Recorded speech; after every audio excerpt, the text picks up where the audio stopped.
Hi, welcome to the Israel First television program with myself, Martin Blackham, with my wife, Nathalie Blackham. Great to be with you with the program that brings you news.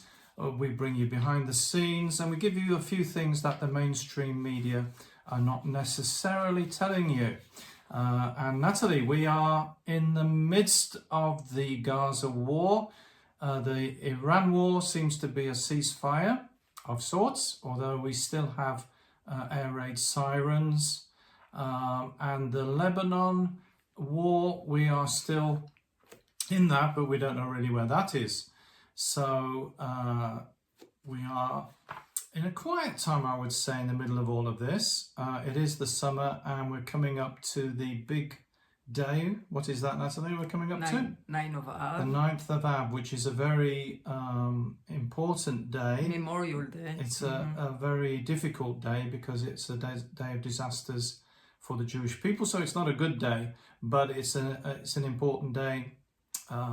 When the two temples were destroyed. Right. Also, Gush Katif was at that time, and there is like many other things. Also in Spain, when there was, I can't remember the name now. Inquisition? That's it, the Inquisition. There is a lot of things that happened on that day, but the very first one was, do you remember which one was the very first day? It was with the spies. Right. When they came back to Moshe and to the people and say, well, yes, it's a good land, but it's not, there is enemies and we're like little grasshoppers. And so they didn't bring a good report. And God said, well, I just have a promise for you. I have got this country ready for you. And you are saying that it's not a good place, but everything that I'm doing for you is good. It might not always be easy, but it's good. So this was the very first day. And so God, in a nice way, say, I'm not going to do a disaster in one time for you. You know, like not measure for measure. I will bring the disaster slowly, the judgment on you, so you won't be like, in one go. Which is sometimes what the parents do, isn't it? It's like, okay, you haven't done the right thing, you have restriction, and you have restriction for a while. I won't do it like in one go. So, he's a good father, and is what he's doing. And we've got some very interesting news. But sorry, just to finish, he say, and it's written, I think it's in Zechariah, where they speak about the fast days will be changed into rejoicing. So we are on the way. It was bad, but it will get better. Now, unbelievably, the city of Holon, which is near Tel Aviv, held a public event to celebrate the demolition of buildings damaged by the Iranian missiles. You may remember that when Israel was under attack from Iranian missiles, and they had an event to celebrate the demolition of these buildings that were damaged with the security minister, Israel Katz, and the mayor of Holon. Rather than holding a somber memorial, the Holon municipality has chosen to cast the event as a celebration, complete with media coverage and prominent guests. Completely inappropriate. 38 people were wounded in the missile strike, by the way, that hit the area, 4 seriously, 3 moderately, and 31 were less severe. The municipality evacuated 746 residents to hotels after authorities declared their homes safe. This is another problem. There's a lot of people who have lost their homes because of this. Daphne, a mother of 2 who was among those evacuated, she was one of them. People here have lost everything and we haven't returned to normal, she says, when they have this celebration event. Yuri, another resident, says, instead of spending time and energy on ceremonies with media and guests, I'd like to see real action, swift recovery aid and help for the families left homeless. That's what really matters, he said. It's easy for you to hold an event over our pain, a man who was seen shouting during the event in a clip on social media. To come and raise a glass over our pain, to make a lot of noise, is the easiest thing for you to do. Yulia, that's a very Russian name, a tenant of one of the impacted buildings, told Army Radio that the celebratory nature of the ceremony was in poor taste, to say the least. It's incredibly disgusting. The municipality is detached from reality. Noam Shiatiel, another resident whose home was destroyed, told the Ynet news site, "I did not imagine that this would be how we say goodbye to our first home. There is champagne and food at the ceremony, and it's gross." So it's very strange that they would hold, Nathalie, a celebratory event when it should have been a memorial. They should have been saying there's a disaster happened here, or at least just, doing the work that needs to be done, but not having a celebration. It does not seem to have been appropriate. You're right, and we know how it is. Your home, your house is not just a house, it's a home. So when you lose it, it's, part of your history, part of all these things. So it's not funny. Oh, it's not. You can't celebrate about this kind of thing. It is something very concerning, and the rush to demolish these buildings, which many of them were, I don't know if we've talked about, I think I've talked about this before, many of them were due for renewal anyway, urban developments they call it. They're building new buildings. But it was very bad what happened. Now, October the 7th, the news report says, has turned a lot of Israelis to crime. The 2024 Public Defender's Attorney's Report, released in 2025, highlights the far-reaching consequences of October the 7th. That was the day of the Hamas attack, and the ongoing war on Israel's judicial system and broader society. According to the report, there have been a sharp rise in criminal cases involving individuals with no prior criminal history. Many of these cases are linked to mental health struggles, economic hardship, and domestic violence, all of which have been exacerbated by the national crisis. In other words, alarms going on and off, people being called up to the reserves to serve in Gaza or in the north, or indeed in the Judea and Samaria. The data shows a significant increase in so-called normative citizens. That's everyday citizens, I would say. People who have never previously encountered the criminal justice system now facing legal proceedings for the first time due to trauma and instability. The report also draws attention to the growing number of youth left without educational or social frameworks following the evacuation of their communities. A lot of the young people who were evacuated from the north, from the south, have been struggling to adapt to their hotels or new homes where they've been put, and this has caused a lot of pressure on them. There's also been people again you can imagine, because we hear news, but we put our feet in their place. You are displaced. You don't have all the surrounding that you had before. You are a teenager. Teenager is going from childhood to adulthood. So it's a lot of things happening in them. You can imagine it's not good. It's not easy at all.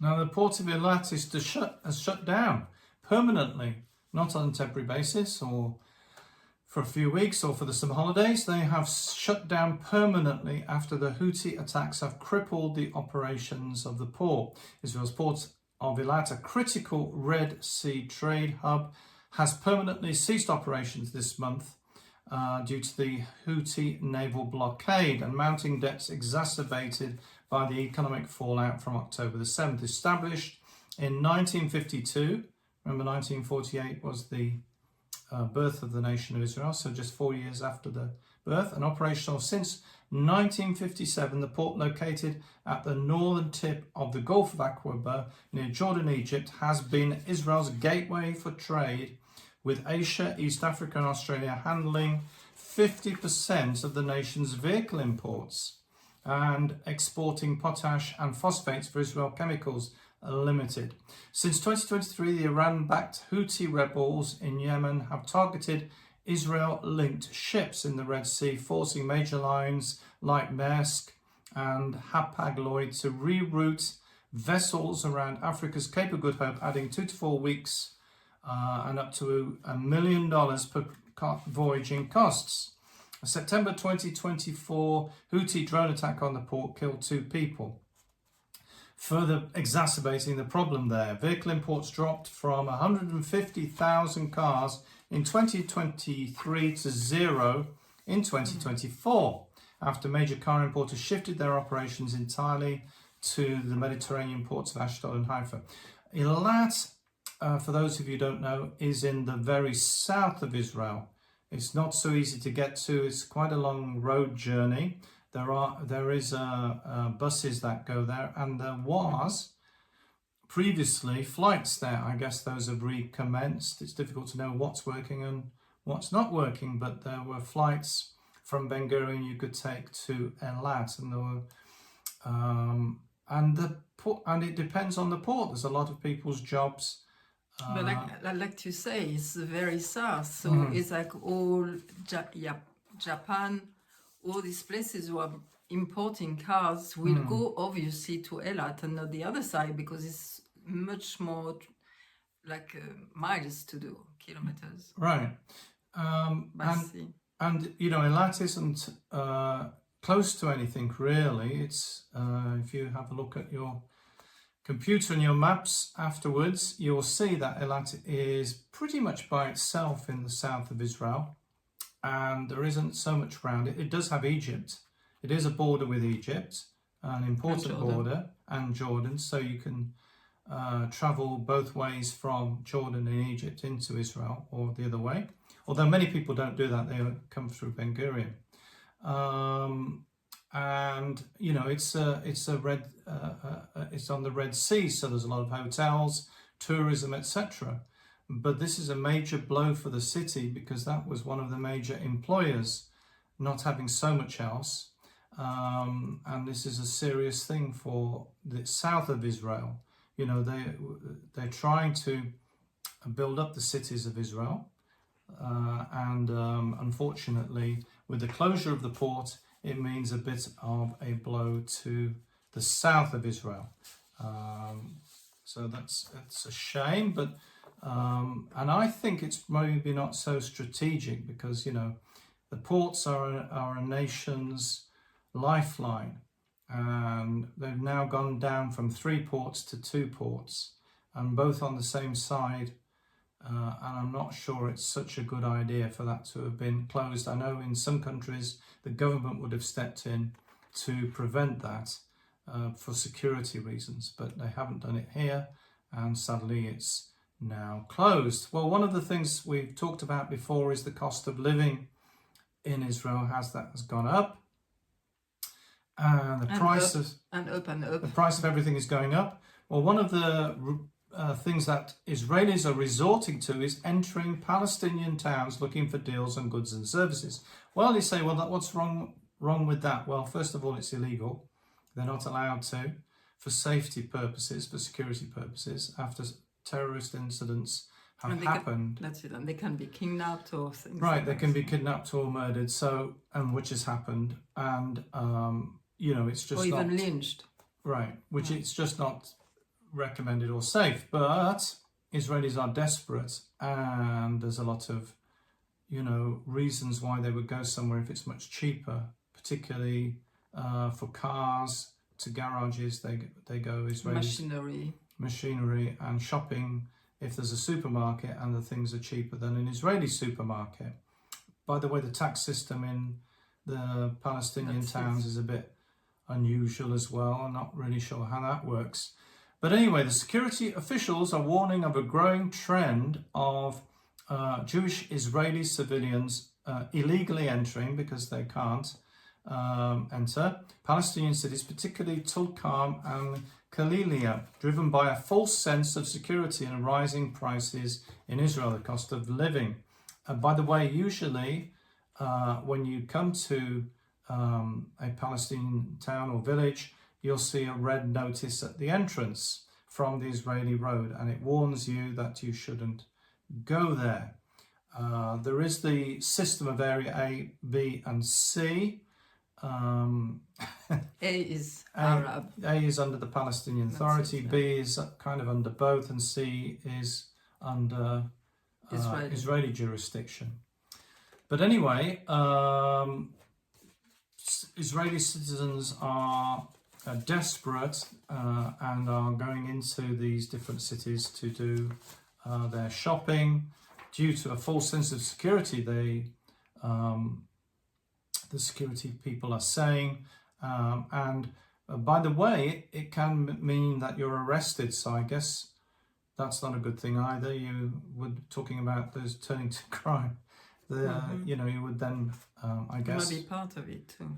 have a criminal record because you've been trying to enter a Palestinian town. But So usually what will happen is like if the Palestinian Authority wants to arrest the Israeli who come, they take them and bring them back onto the side. And obviously, they will be in trouble with the Israeli police because the Palestinian Authority are bringing them back onto the other side. And yeah, it's not easy.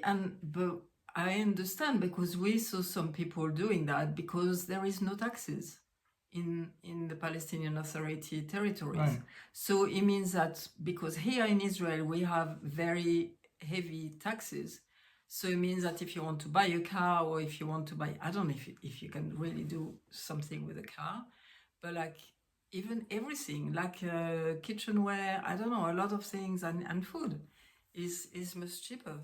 And there are, in the other side of in the territories, you can get a lot more goods because there's the kosher restrictions don't apply the other side. I mean, they are halal restrictions, but that's a different story.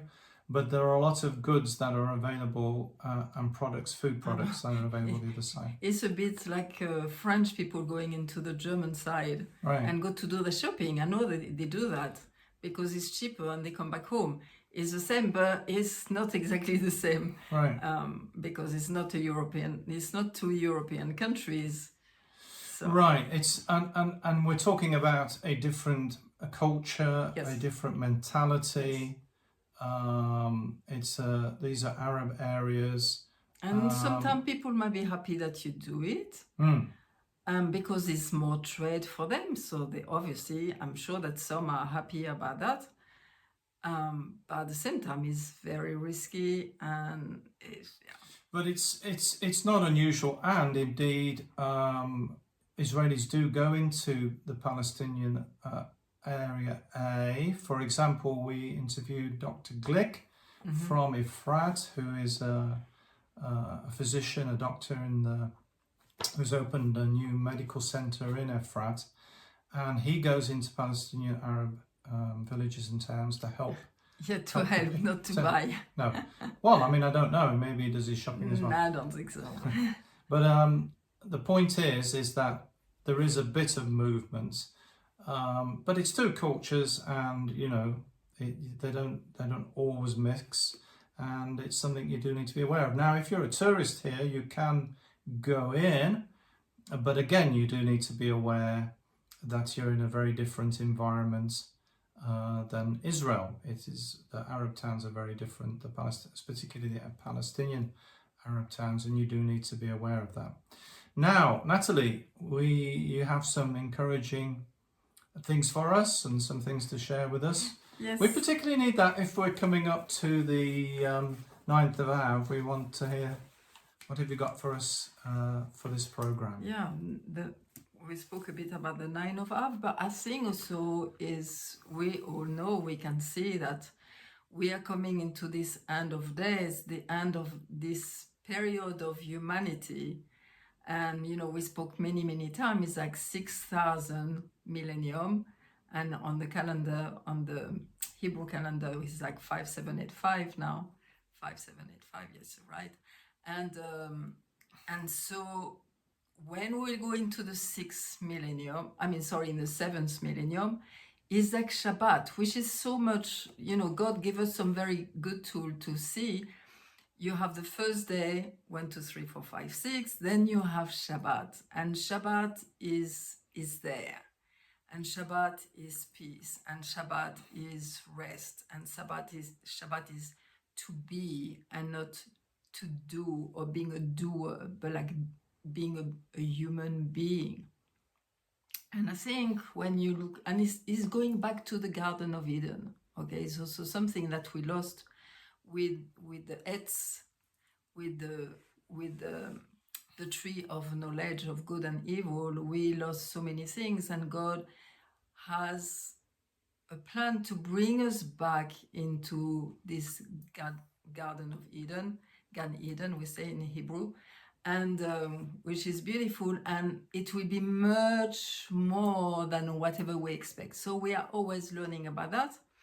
But he's preparing us, because you can't just go back into a beautiful place without preparation. Like a bride, when she's going to get married, she's getting ready. She's not coming with her normal clothes. She's pampering, she's pampered and all of that, and there is preparation. So we are in this preparation.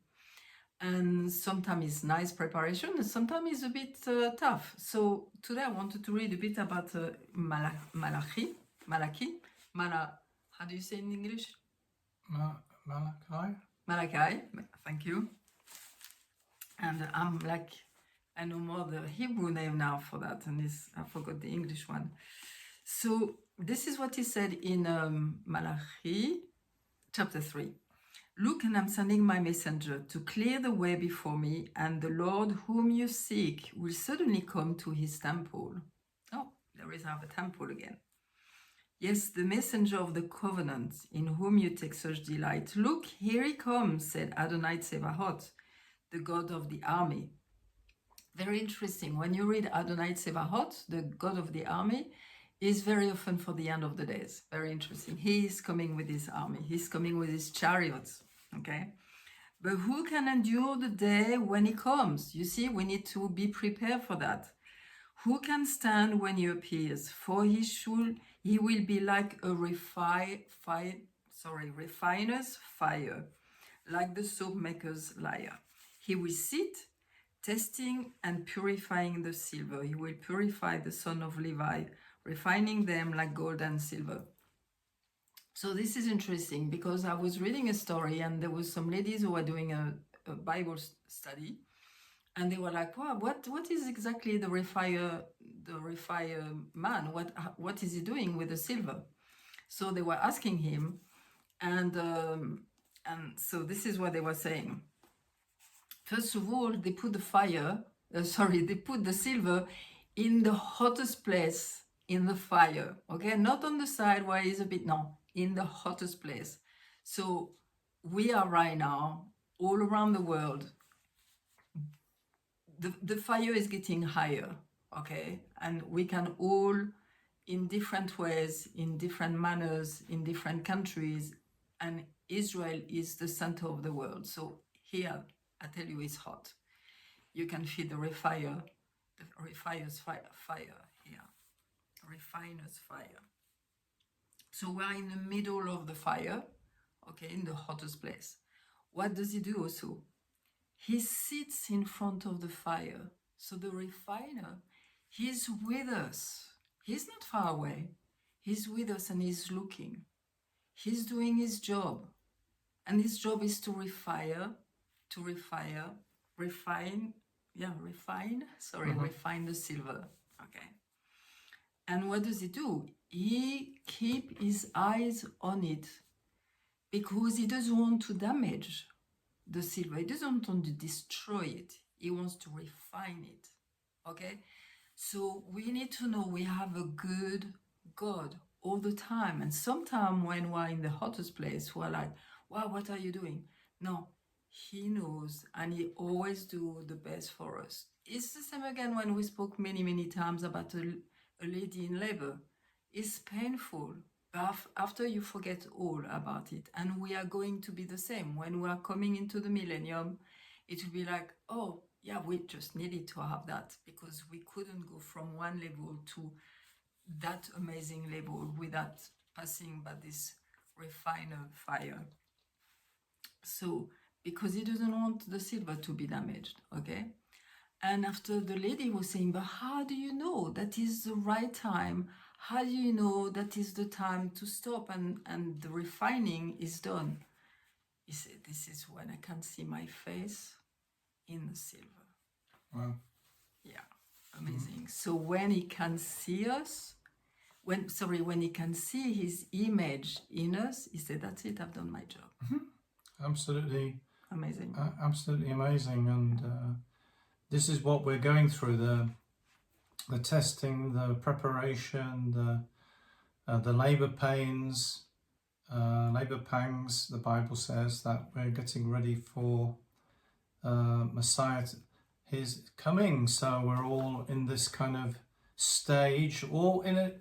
Whilst in Israel it's very, very hard, it's also hard in a lot of other countries. A lot of people are going through things as well. I know many of you who are watching are going through different things, and we're all in this process together. Well, it's been great to be with you again. Thank you so much for joining us on the Israel First television program. We have a website, so have a look at that. There's a lot of information on there. That's www.israelfirst.org. You can help us, stand with us. You can financially support us, and there's a donate page. You can contact us. You can see the latest news from Israel on our media page.